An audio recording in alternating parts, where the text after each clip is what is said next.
আজ 2025 সালে ইউএস যতটা ধনী 17 দশকে কিন্তু ইন্ডিয়া তার থেকে বেশি ধনী ছিল। ইন্ডিয়া সোনার পাখি নয়, সোনার চিল ছিল।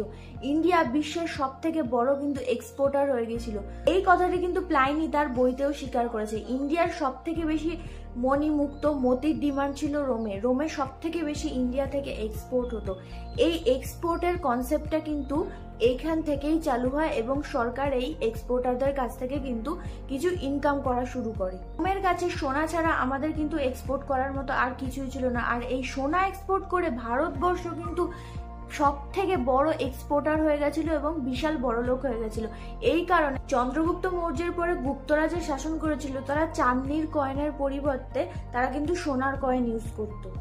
জিডিপিতে ভারতবর্ষের 32% শেয়ার হোল্ডার ছিল 6-এর দশকে এবং আজকের দিনে ইউএস এর কিন্তু 24%, যেটা ইন্ডিয়ার থেকে অনেকটাই কম।